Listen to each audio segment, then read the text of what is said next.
JoeDiPietro and Matthew Broderick and I were having lunch or brunch at a diner on the Upper West Side, and we started talking about like possible projects and what material did we love, and we discovered that we all loved the novel BABBITT. And then that's how literally how BABBITT started, over a meal, over an idea. And I went back home and reread the book. And the more I reread it, I thought this is the perfect role for Matthew. And I think Chris and I can really craft a very special show with a very special performance from it.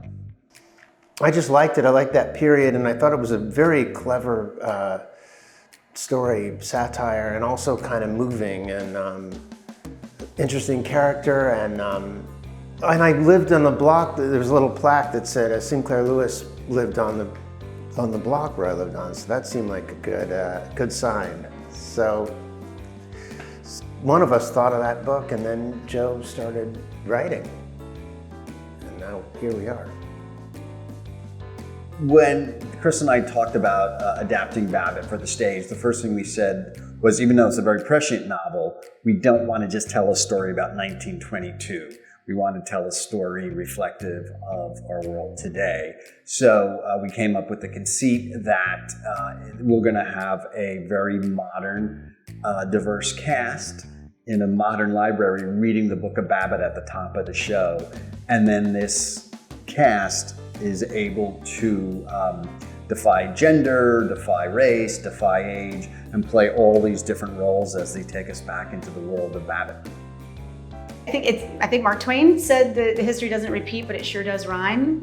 And that's exactly what we're exploring here. I think that we're even being sort of historiographers in a way, just because we're also exploring what it is to experience that shift. Like it takes place in a library. We are storytelling. We aren't just kind of doing the kitchen sink version of the BABBITT book. We're playing with what it feels like to be a steward of this planet now, and referencing ourselves to the past and against the past.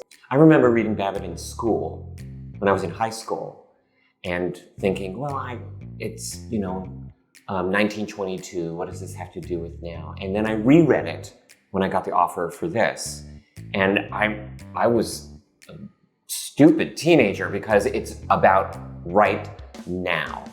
In 1922, when BABBITT takes place, it felt like America was in a time of real change, of values changing, of suddenly it becomes the jazz age, and hymns are coming up and morality is changing, and it feels like we're in exactly the same kind of sense of flux here in America now. And so there's so much to relate to in this show that I think is what's fun and what's cautionary about what's going on right now.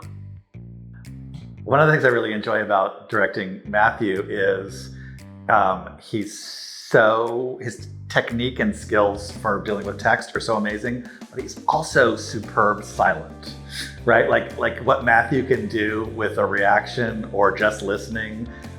We've watched a lot of Buster Keaton kind of short films together, and that kind of like he would have been an amazing silent film actor, as well as being a very, very skilled, actor with text. So I really enjoy all the many, many ways in which he explores humanity and pathos and comedy in the silences as well as in the speeches. I'm very lucky. I've worked with Chris Ashley before. I've worked with Matthew Broderick before. So there's already a shorthand in place in terms of like what we mean when we ask questions. And I don't feel at all intimidated or afraid to ask for help what I need. It helps a lot having JoeDiPietro in the room, so we can just say, what did you mean by this? Is this what this scene is supposed to be about? That kind of stuff.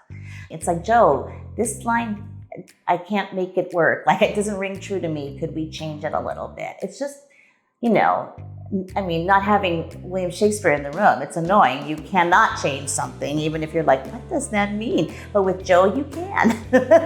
And, you know, maybe he'll agree with you and maybe he won't, but it's just nice to have that dialogue with, you know, the writer. It's a very good, sneaky, smart, funny story, I think, and I'm discovering it as we're doing it.